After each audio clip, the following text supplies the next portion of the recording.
الحمد لله نحمده ونستعينه ونستغفره ونؤمن به ونتوكل عليه ونعوذ بالله من شرور أنفسنا ومن سيئات أعمالنا من يهده الله فلا مضل له ومن يضلله فلا هادي له ونشهد أن لا إله إلا الله وحده لا شريك له ونشهد أن سيدنا ونبينا ومولانا محمدا عبده ورسوله صلى الله عليه وعلى آله وأصحابه وأمته أجمعين أما بعد فأعوذ بالله من الشيطان الرجيم بسم الله الرحمن الرحيم لقد كان لكم في رسول الله أسوة حسنة لمن كان يرجو الله واليوم الآخر وذكر الله كثيرا وقال النبي صلى الله عليه وسلم بعثت لأتمم مكارم الأخلاق آمنت بالله صدق الله العظيم وصدق رسوله النبي الكريم فسبحان ربك رب العزة عما يصفون وسلام على المرسلين والحمد لله رب العالمين. میرے انتہائی واجب الاحترام حضرات علماء کرام، اساتذہ کرام، اہلیہ علاقہ اور عزیز طلبہ کرام،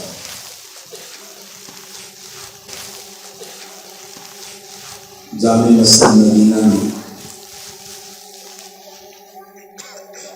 اہلیہ علاقہ کی طلب اور یہاں کے منتظمین مبارکباد کے مستحق ہیں، جنہیں رب کائنات نے شافع محشر، سید الکونین، سید الثقلین، حضور پرنور سرکار عالم حضرت محمد رسول اللہ صلی اللہ علیہ وسلم کے ذکر خیر کے عنوان سے آج کی یہ مبارک مجلس منعقد کرنے کی جنہیں اللہ نے توفیق عطا فرمائی، میں دل کی عطا گہرائیوں سے آپ تمام بھائیوں کو، بزرگوں کو مبارکباد پیش کرتا ہے۔ یہ ذکر تو وہ ہے جو اس کائنات کے اندر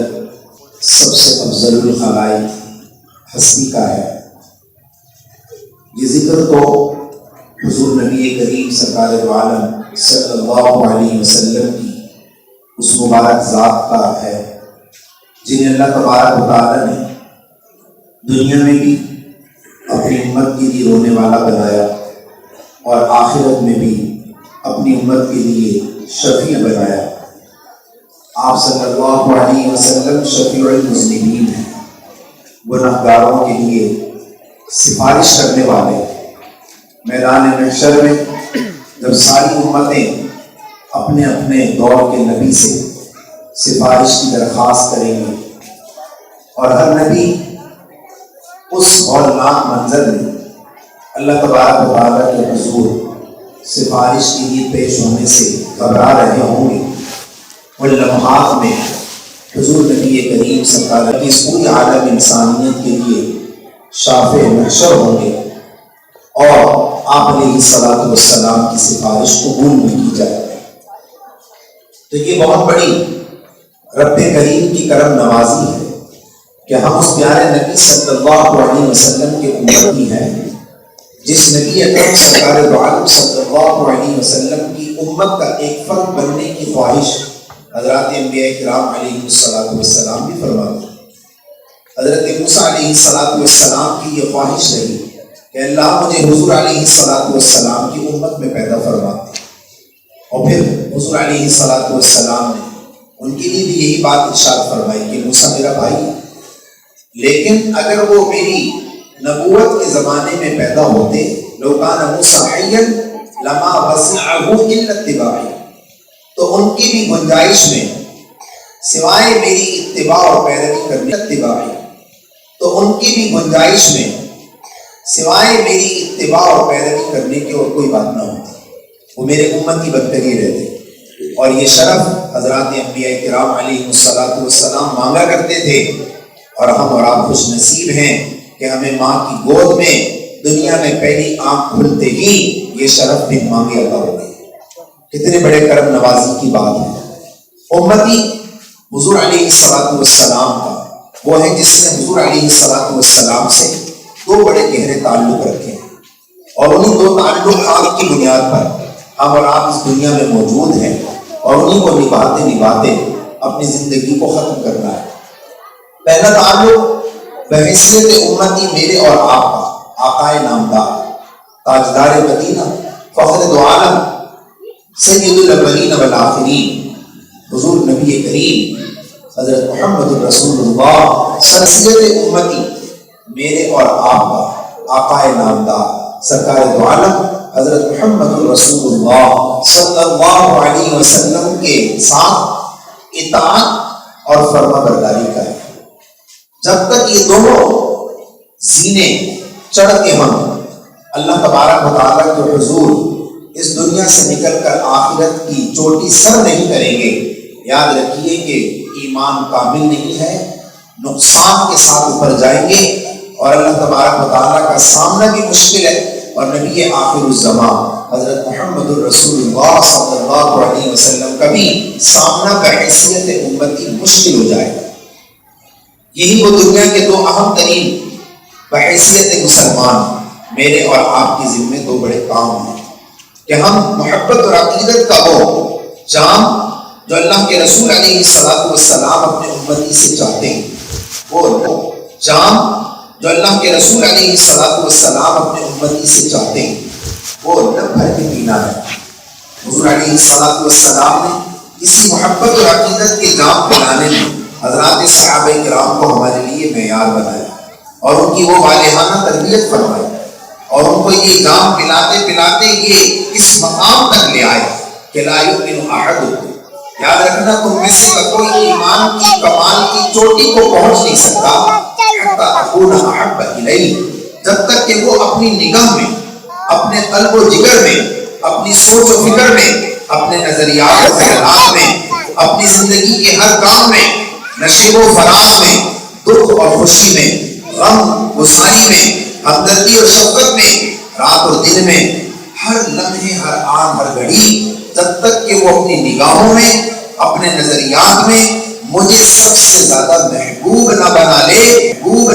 لے من والدی و ولدی والناس اجمعین، اس کائنات کے اندر محبتوں سے بھرا ہوا ماں باپ کا رشتہ بھی پیچھے رہ جائے،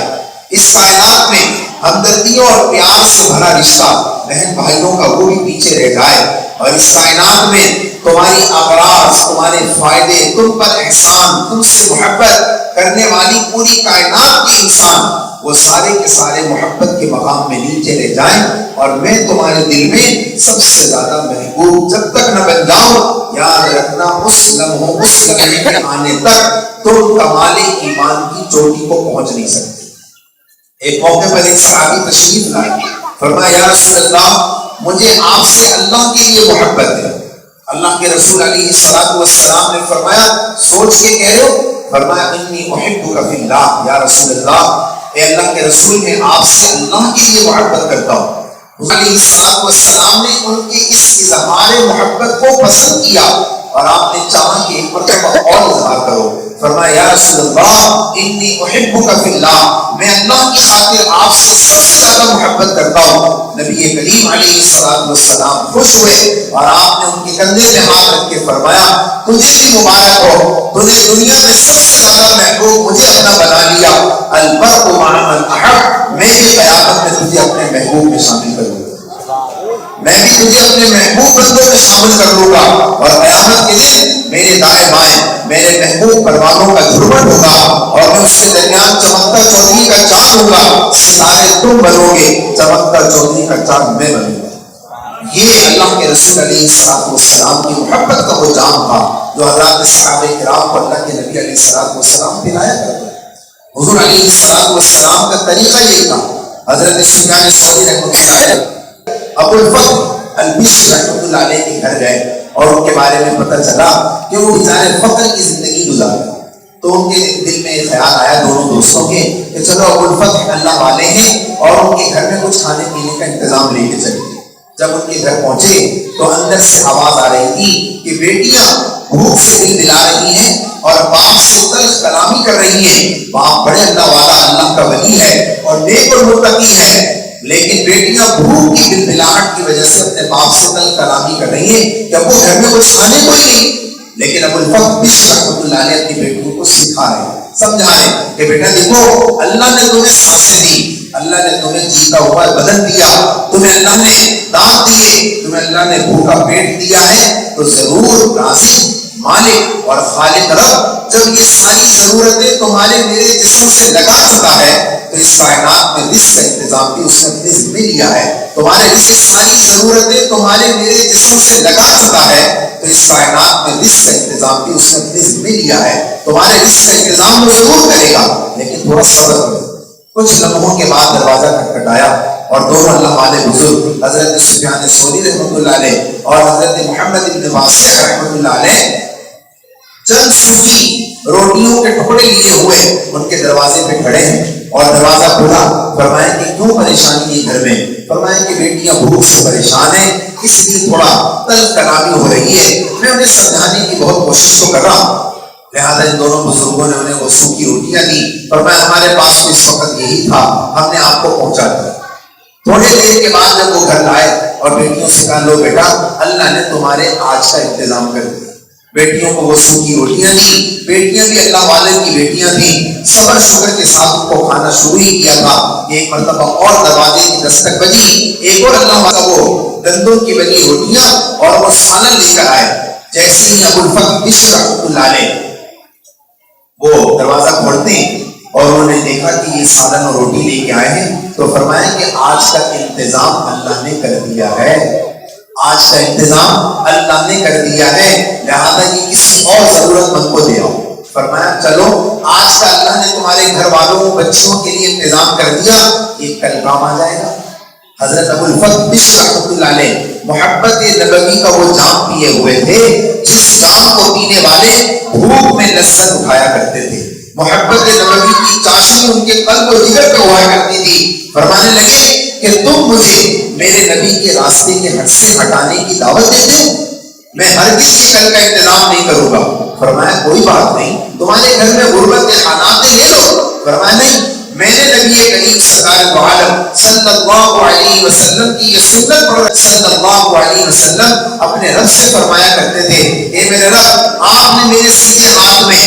چاند لا کے رکھ دیا، آپ میرے بائیں ہاتھ میں سورج لا کے رکھ دیں، آپ طائف کے پہاڑوں کو مکہ اور مدینہ کے پہاڑوں کو سونے چاندی اور زیورات سے بھر دیں، لیکن مجھے دنیا سے کوئی مطلب نہیں ہے. اے اللہ میں یہ چاہتا ہوں کہ ایک دن کھانے کو ملے تو شکر کروں اور دوسرے دن نہ ملے تو میں صبر کروں. میں اپنے نبی کی محبت کا وہ جام پیے ہوئے ہوں کہ آج مجھے رزق ملا ہے تو میں شکر کر رہا ہوں، کل کا دن اپنے نبی کے جیسے بھوک میں گزار کے صبر کروں گا، لہٰذا مجھے کل کے انتظام کی ضرورت نہیں. یہ اللہ والوں کو حضور علیہ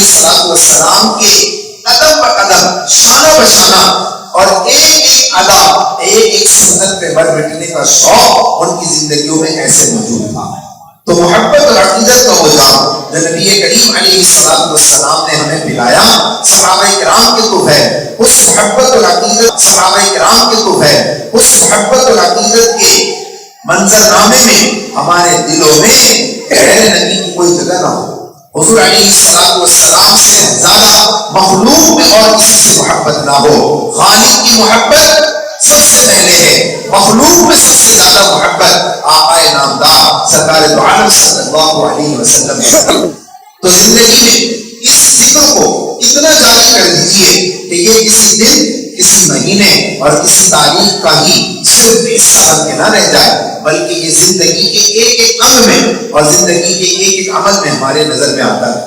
دوسرا بڑا اہم ترین کام جو میرے اور آپ کی زندگی میں مرتے دم تک کا حضرت صلی اللہ علیہ وسلم کی ذات اقدس سے منسلک ہماری آپ کی زندگیوں کا کام ہے وہ اطاعت اور فرما برداری کا وہ جذبہ ہے جو زندگی کے کسی موڑ پر بھی کم نہ ہونے پائے، زندگی کے کسی لمحے میں بھی ہم بھولنے نہ پائیں کہ ہمارے نبی کا طریقہ کیا ہے۔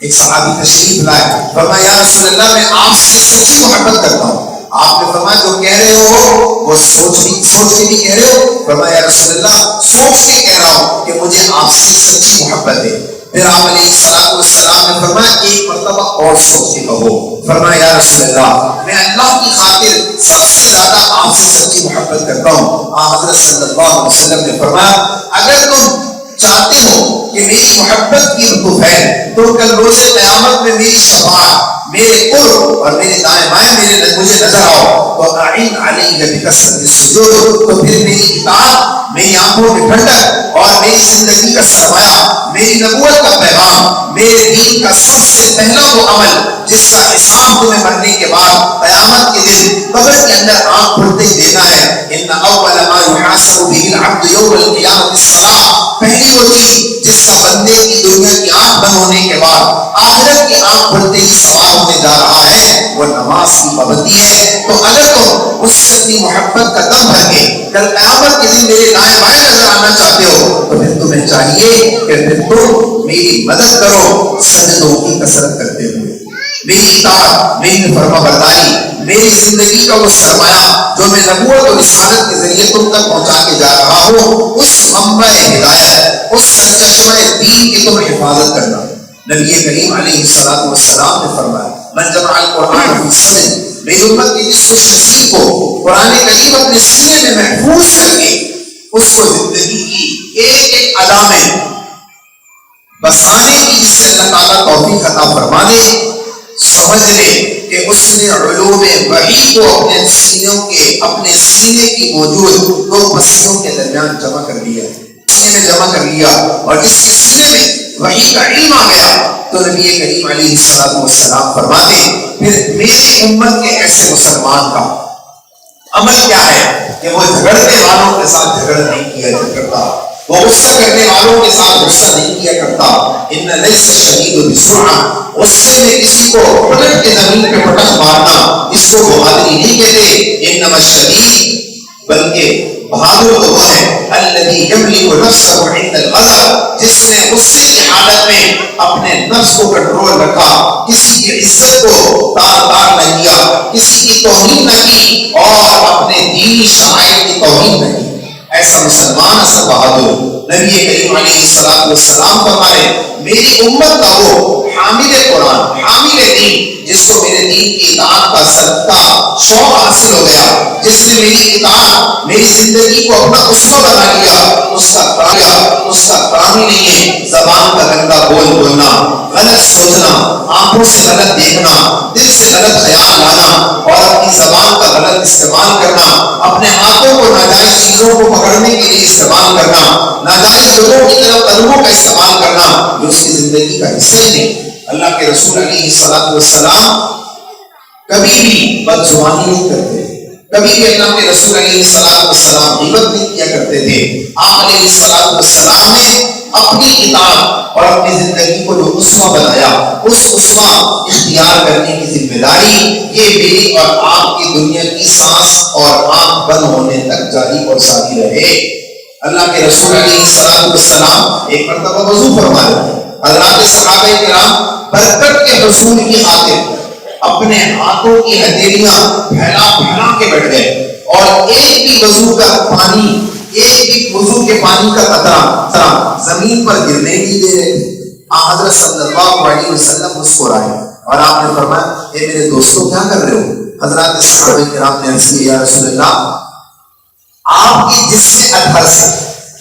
مس کیے ہوئے، چھوئے ہوئے وضو کے پانی کو بطور تبرک اپنے استعمال میں لانے کی غرض سے جمع کر رہے ہیں، کہیں یہ زمین پہ گر کے ضائع ہی نہ ہو جائے۔ حضور علیہ السلام کیا فرما رہے ہیں؟ فرمایا کہ بہت اچھی بات ہے،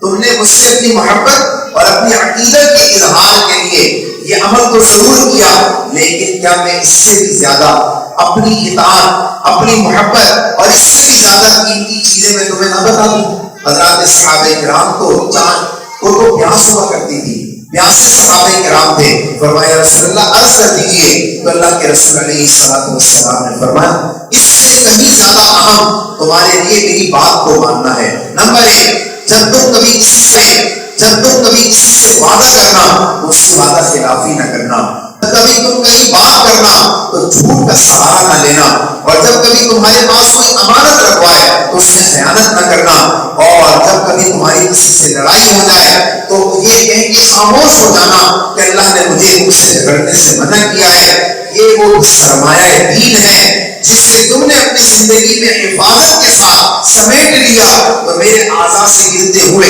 وضو کے پانی کے تبرک سے کہیں زیادہ میری سنتوں کا یہ تبرک بڑا ہے تمہارے. حضرات صحابہ کرام کی یہ تربیت فرمائی. اعمال پہ ڈالا، نیکیوں پہ ڈالا، بھلائی پہ ڈالا اور اپنی زندگی کی ایک ایک جذبے کو سنتوں کے مطابق استعمال کرنے کا حکم عطا فرمایا. نبی کریم علیہ السلام کو ایک مرتبہ ایک صحابی فرمانے لگے یا رسول اللہ آپ سے مجھے کچھ بات کرنی ہے اور میں ابھی آیا. یہ کہہ کے وہ چلے گئے. اللہ کی شان حضرت صلی اللہ علیہ وسلم تو بات کی پاسداری رکھتے تھے. آپ تو بات کوئی کہہ گیا اس کو ایک کان سے سن کے دوسرے کان سے نکالا تھوڑا ہی کرتے تھے. آپ کے نزدیک تو ان کی بات بڑی اہم ہو گئی اور وہ صحابی رسول آپ کو انتظار میں کھڑا کر کے چلے گئے. اللہ کی شان دیکھیے وہ صحابی رسول بھول گئے اور انہیں یاد ہی نہیں رہا اپنے معاملات میں مصروف ہونے کی وجہ سے کہ میں تو اپنے پیارے آقا سرکار دو عالم حضرت محمد رسول اللہ صلی اللہ علیہ وسلم کو کھڑا کرایا. تو ایک دن گزر گئے، حضرت صلی اللہ علیہ وسلم اسی جگہ موجود ہیں. سوائے نماز پڑھانے کی خاطر مسجد نبوی جاتے پھر واپس وہیں آ کے کھڑے ہو جاتے، اپنا کوئی کام نہ کیا کرتے. دوسرے دن بھی یہی رہا، حضرت صلی اللہ علیہ وسلم نماز پڑھاتے واپس آ جاتے. تیسرے دن بھی یہی ہوا. تیسرے دن جا کر کہیں اس صحابی رسول کو یاد آیا اور وہ دوڑے دوڑے لوٹے اور حضرت صلی اللہ علیہ وسلم آپ فرما دیجیے میں تو بھول گیا تھا. آپ صلی اللہ علیہ وسلم نے فرمایا ہم جب کسی سے وعدہ کرتے ہیں تو اس کو پورا کرتے ہیں. آپ صلی اللہ علیہ وسلم وہیں کھڑے رہے. بس اتنا فرمایا آپ علیہ السلام نے طبعی تکلیف کی وجہ سے کہ بھائی تم نے انتظار کی بڑی شدید تکلیف دی، تم نے انتظار کی بڑی شدید تکلیف دی. میرے عزیزوں میرے بھائیوں،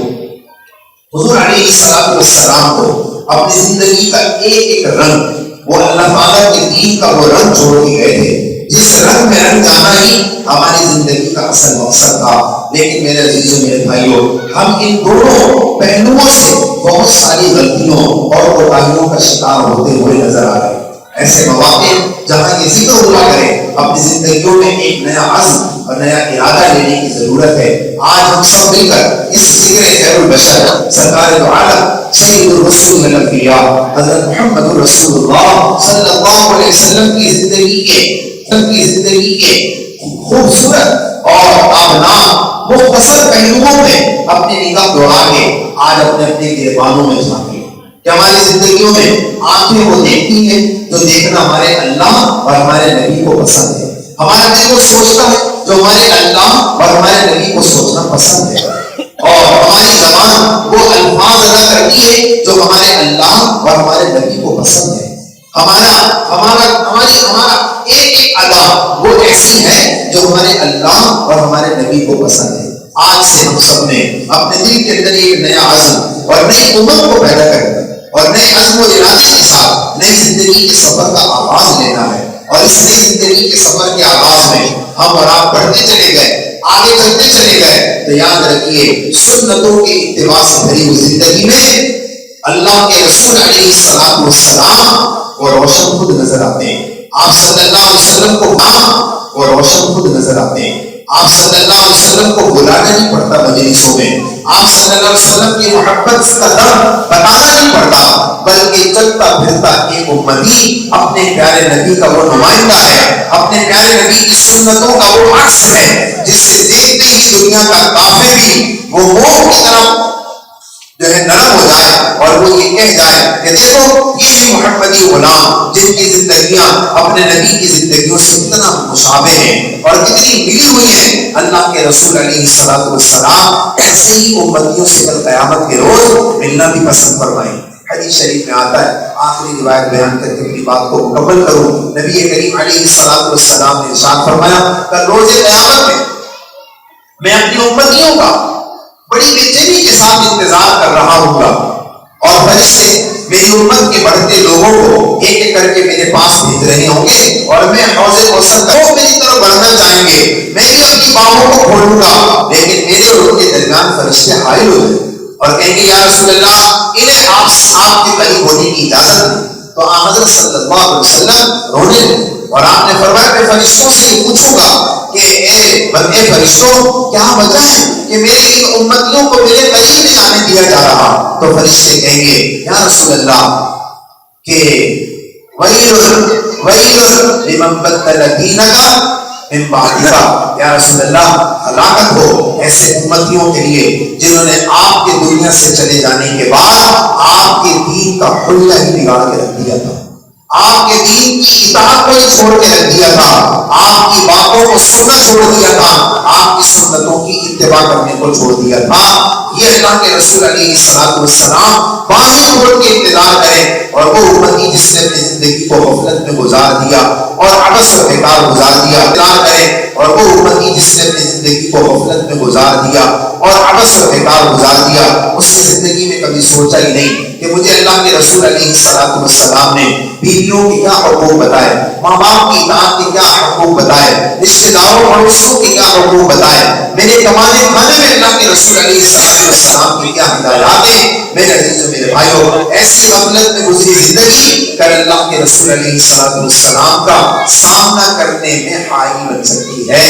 اس لیے آج عزم کر لیں، ارادہ کر لیں کہ آج کے بعد کی زندگی میں ایک ایک عمل سنتوں کی روشنی میں انشاءاللہ عمل کریں گے، انشاءاللہ کریں گے بھائی۔ اللہ تعالیٰ مجھے اور آپ کو توفیق عطا فرمائے، میرا بھی حصہ ڈال جانا میرے حق میں بھی ذریعہ نجات بنائے، آپ کا سننا آپ کے حق میں اور عمل